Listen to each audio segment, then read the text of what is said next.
Market की long term की बात करते हैं। हमारे साथ स्टूडियो में सौरभ मुखर्जी जुड़े, founder and CEO of Marcellus investment managers, देश के बड़े फंड मैनेजर्स में से गिने जाते हैं।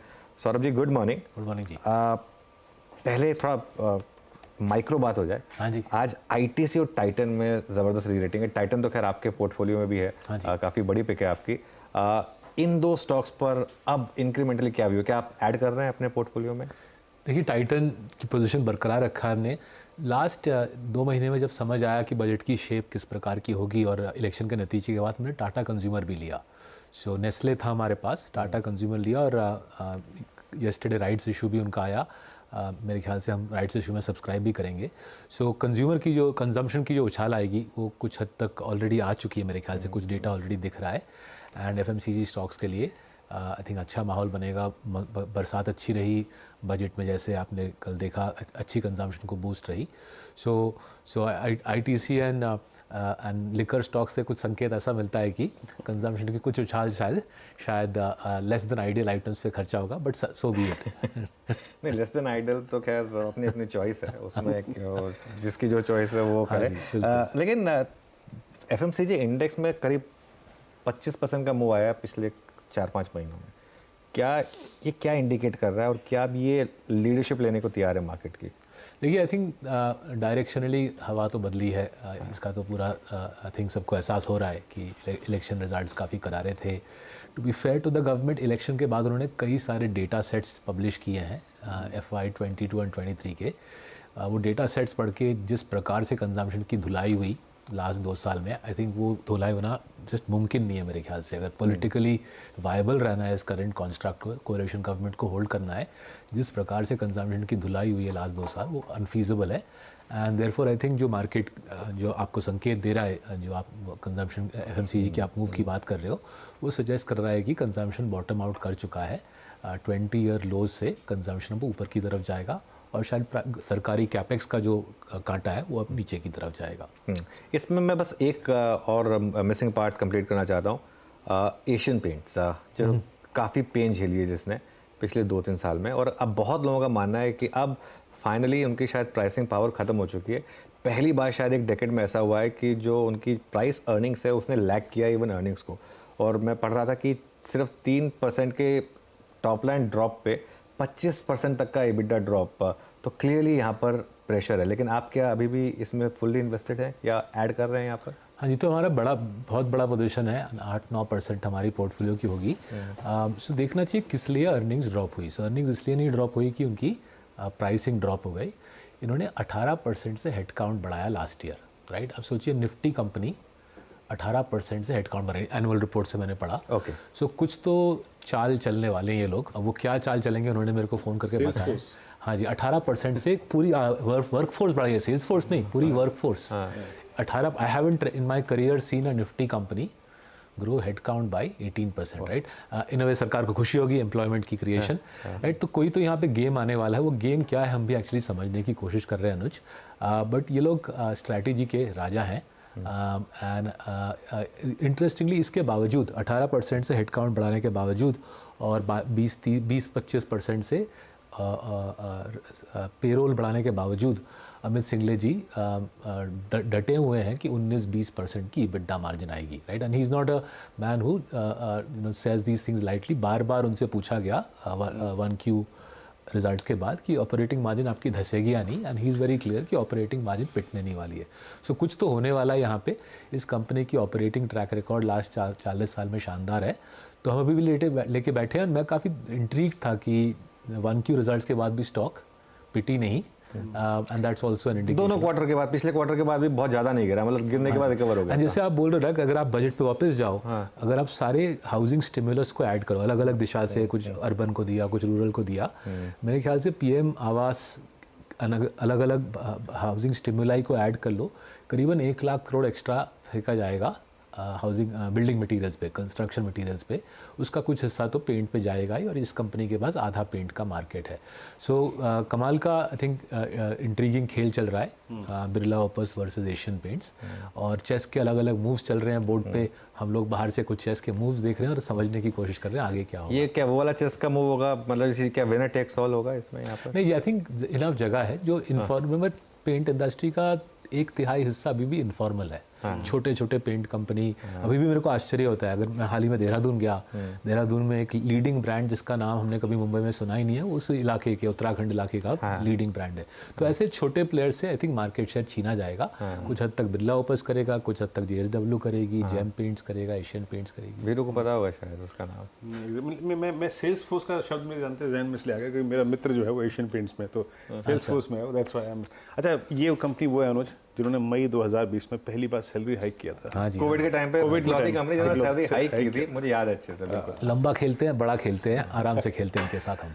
ओके, अच्छा सौरभ जी, अब इस बार की अर्निंग्स में जो आपने आईटी में नंबर्स देखे, स्पेशली सारी कंपनियों के नंबर्स में BFSI, अब ये जो BFSI यू टर्न ले रहा है और TCS के केस में कई क्वार्टर्स के बाद उन्होंने हेडकाउंट्स को ऐड किया, जो उसका जिक्र आपने एशियन पेंट्स के संदर्भ में भी कहा, आईटी को आप कैसे रीड कर रहे हैं इस वक्त? सो देखिए, मेरे ख्याल से ऑर्डर बुक तो मोटा था ही, काफ़ी क्वार्टर से था। US इंटरेस्ट रेट का टर्न आता ही होगा। All the indications from the Federal Reserve are कि US इंटरेस्ट रेट की कटौती शुरू होने वाली है। जो लास्ट 2 साल से हम सुन रहे हैं कि फॉर्चून 500 कंपनी के CEO उस दिन अपने ऑर्डर बुक को धंधे में तब्दील कर देंगे जब US की रेट कटाई शुरू होगी। So I think IT companies के हाई प्रोबेबिलिटी है कि आने वाले क्वार्टर्स में आईटी कंपनीज़ के रिजल्ट्स में सॉलिड उछाल दिखेगी। To be fair to all of these companies, उनके CEOs ने काफ़ी साफ बोल दिया है कि एक पिकअप दिखेगी।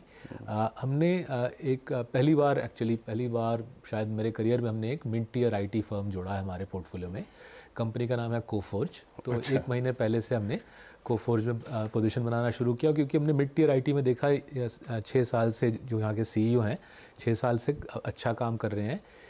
स्पेसिफिकली ये फोकस्ड है एसेट मैनेजमेंट पे, इंश्योरेंस पे और ट्रैवल इंडस्ट्री पे।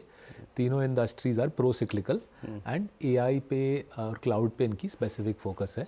सो कोफोर्ज लास्ट 1 महीने पहले ऐड किया, कंपनी ने एक एक्विजिशन किया था हाल ही में। मेरे ख्याल से ये हमारा तरीका रहेगा मिड टियर IT के उछाल को प्ले करने का। ये अच्छा, ये US में रेट कट की बात आपने करी, ट्रंप का आना ये एक क्या एक्स्ट्रा ऑर्डिनरी प्रेशर डालता है जो रेट कट की प्रोसेस होती है उस पर? आई थिंक वैसे ही प्रेशर मेरे ख्याल से वहाँ हर एक सेंट्रल बैंक चीफ पे पूरी दुनिया में, टू बी फेयर, वहाँ इंडिया में हो, यूरोप में हो, अमेरिका में हो, रेट कट का प्रेशर बरकरार है। ECB ने तो ऑलरेडी हाथ ऊपर करके रेट कटिंग शुरू कर दी है। आई थिंक फेडरल रिजर्व अगले महीने या अगस्त सितंबर में फेडरल रिजर्व का भी सिलसिला शुरू हो जाएगा। फॉर ऑब्वियस रीजन चारों तरफ से ज़बरदस्त पॉलिटिकल प्रेशर है कि भैया ब्याज दर को काटो और इकोनॉमी को उछाल दो एक।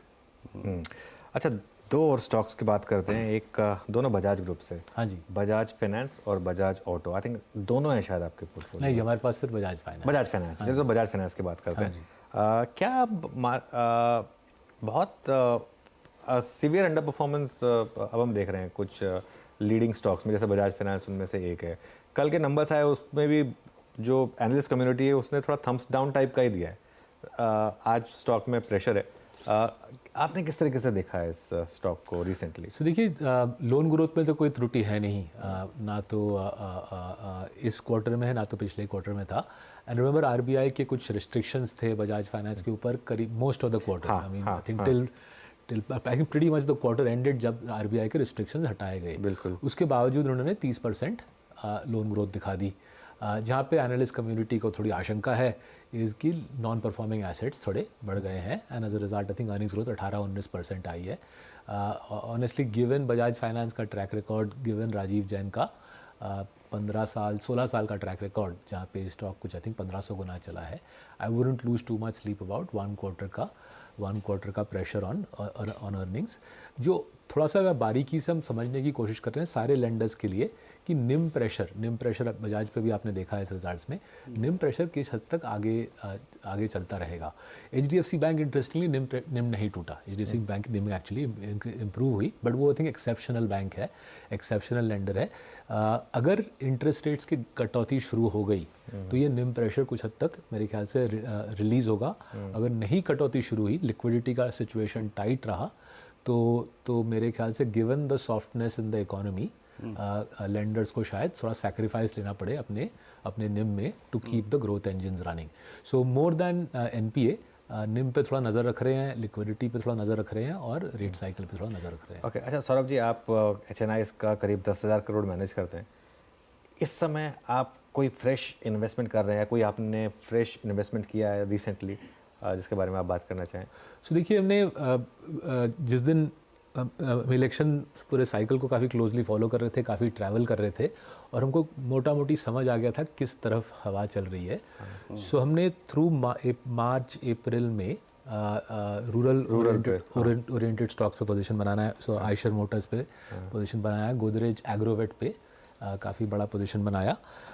फिर जब इलेक्शन रिजल्ट्स आए, एज आई सेड, तब समझ आ गया कि अब कंजम्पशन को तो बूस्ट मिलना ही पड़ेगा।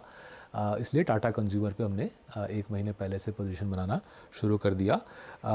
जो थीम हम करीबन 2 साल से निवेश कर रहे थे वॉज वुमेन ओरिएंटेड स्टॉक्स। तो ट्रेंड 1 साल पहले बड़ा पोजीशन बनाया था, नेस्ले पुराना पोजीशन है हमारा।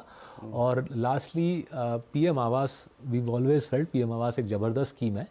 और जब पॉलिटिकल हवा हमको बदलती हुई दिखी थ्रू द इलेक्शन सीजन, हमको लगा कि बिल्डिंग मटेरियल स्टॉक्स को एक सॉलिड सपोर्ट मिलेगा बजट के द्वारा। एंड हेंस एस्ट्रल, पीडिलाइट, एशियन पेंट्स के पोजीशंस को थोड़ा सा और हमने बूस्ट किया। सो ये वाले थीम्स हमने हमारे ख्याल से चलते रहेंगे unless the political direct wind again changes dramatically से in the October elections. I think अगला बजट, फरवरी का बजट भी मोटा मोटी इसी लाइंस पे रहेगा, विच इज़ पुअर को सपोर्ट दो, एम्प्लॉयमेंट को सपोर्ट दो, कंजम्पशन को सपोर्ट दो। एंड अगर वो पैसा खींचना हो तो कैपेक्स से डायरेक्ट करके ऑपेक्स में डाला जाए। अभी बजाज फाइनेंस के केस में जब आप अपनी टिप्पणियां कर रहे थे, जैसे कि आप कह रहे थे कि जब रेट साइकिल एग्जैक्टली रिवर्स होगा तो इनके एनआईएम्स को पुश मिलेगा। मैं थोड़ा सा, अगर मैं नॉन लेंडिंग पे आऊँ सेगमेंट पे, वहाँ पे आपकी प्रेफर्ड बेट्स क्या है इस वक्त? देखिए, नॉन लैंड में अगेन हम when we did the fiscal maths, हमको समझ आ गया कि कैपिटल गेन्स टैक्स का आना तो प्रीटी मच इनएविटेबल लगा। एंड मेरे ख्याल से एक्चुअली जो FMG ने बोला, और अगर आप TV सोमनाथन जी के इंटरव्यू सुने येस्टरडे एंड आज के अखबारों में पढ़े, काफ़ी क्लियर संकेत है कि कैपिटल गेन्स टैक्स का बढ़ने का सिलसिला यहाँ पे रुकेगा नहीं, right? So I think as clearly as they can lay it out. And to be fair, किसी को अगर 12.5 के रेट से समझ नहीं आ रहा तो इंटरव्यू पढ़ के समझ आ जाएगा कि ये सिलसिला यहाँ पे रुकेगा नहीं। So I would be little wary of loading up on stock market plays at this juncture, given that सरकार काफ़ी समझा रही है, साफ समझा रही है, both in the budget speech and in the interviews thereafter, कि अगर इस इकोनॉमी में जॉब क्रिएशन और प्राइवेट सेक्टर कैपेक्स चालू नहीं हुआ तो सरकार पैसा डालती रहेगी, और उसका पैसा अगर कहीं से लाना हो, फिस्कली कंजर्वेटिव, बजट डेफिसिट पे तो कॉम्प्रोमाइज़ करेंगे नहीं, तो पैसा कहाँ से आएगा? स्टॉक मार्केट से आएगा। सो इसलिए आई would be little careful on loading up on stock market plays at this juncture. Okay, नहीं बिल्कुल सही बात कही आपने। अच्छा, आप एक चीज़ जो मैं और आपसे पूछने वाला था कि ओवरऑल इस समय मार्केट में एक थीम चल रही है कि शायद अगर डोनाल्ड ट्रंप प्रेसिडेंट बने, हाँ जी, तो शायद कमोडिटीज़ में एक मूव आए, डॉलर में थोड़ी सी डिक्लाइन आए, केमिकल्स, मेटल्स, इन पर मतलब मैंने सुना है कि थोड़ा सा एक लोग पॉजिटिव व्यू ले रहे हैं। आपने कोई ऐड किए हैं क्या स्टॉक्स, मेटल्स या कमोडिटीज़ या केमिकल्स में? लेकिन मेटल्स हमने हिस्टोरिकली कभी इन्वेस्ट किया नहीं, बिकॉज हमको कभी समझ नहीं आई कि किसी मेटल कंपनी की कंपैरेटिव एडवांटेज कैसी होगी। स्पेशलिटी केमिकल निवेश किया था, 3 साल खूब कमाए थे, फिर 2022-23 में खूब पिटाई हुई हमारी केमिकल्स में। वो पोजीशंस अभी भी कुछ हैं हमारे पास। From what we are hearing, China ने डंपिंग रोका है या घटाया है, रोका तो नहीं है, चाइना ने डंपिंग रिड्यूस किया है, एंड इसलिए कुछ सपोर्ट मिला है स्पेशलिटी केमिकल प्राइसेस को। जो कुछ हमारे मित्र हैं जो अनलिस्टेड सेक्टर में स्पेशलिटी केमिकल्स बना के एक्सपोर्ट करते हैं, उन्होंने कुछ प्राइस हाइक्स लिए हैं। अगर ये ऐसा सत्य में है कि चाइना की डंपिंग थोड़ा बॉटम आउट कर चुकी है, तो मेरे ख्याल से स्पेशलिटी केमिकल्स के भाव में कुछ इम्प्रूवमेंट मिलेंगे, and hopefully our investment such as alkyl amines and GMM Pfaudler को कुछ सहारा मिलेगा। अच्छा, एक लास्ट 1 मंथ के अगर मैं न्यूज़ फ्लो को देखूं सौरभ जी, एक और चीज़ रही, कुछ स्टेट गवर्नमेंट्स ने EV और स्पेशली हाइब्रिड को काफ़ी पुश देने की कोशिश की, एडवांटेज बायर को। आप इस वक्त ऑटो को कैसे रीड करें, specially I think with in this passenger vehicle segment? आपका टेक या कोई स्टॉक ऐड किया? तो पहला मेरे को बहुत दिलचस्प लगा कैसे हवा बदली from pure EV to hybrid, वो मेरे को बहुत दिलचस्प लगा। ये एग्जैक्टली जो कंज्यूमर का टेस्ट था उसके ऊपर मेरे ख्याल से आधारित हुआ है ना? लेकिन सरकार ने ड्यूटी स्ट्रक्चर, टैक्स रिलीफ बहुत ज़बरदस्त घुमाया।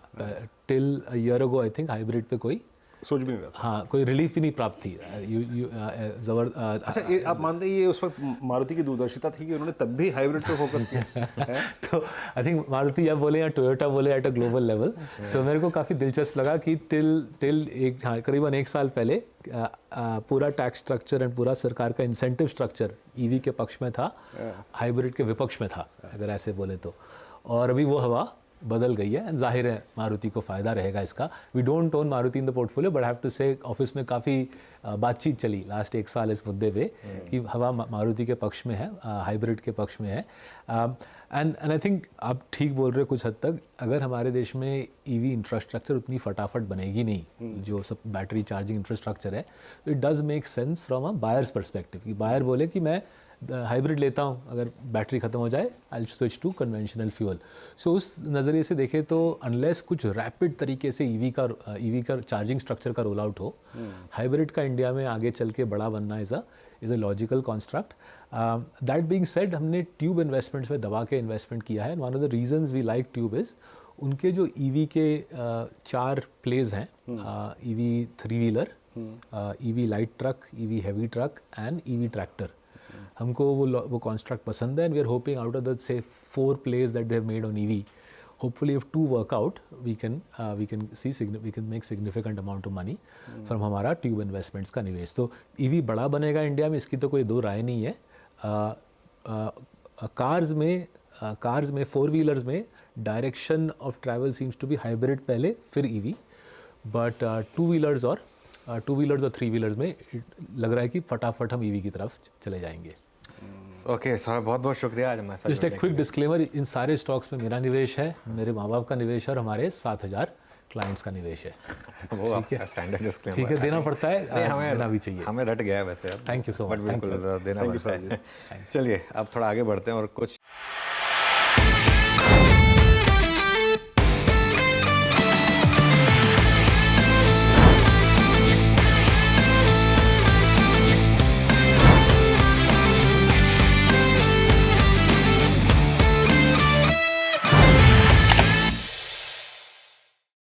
बता दें कि मनी कंट्रोल पर दिए गए विचार एक्सपर्ट्स के अपने निजी विचार होते हैं।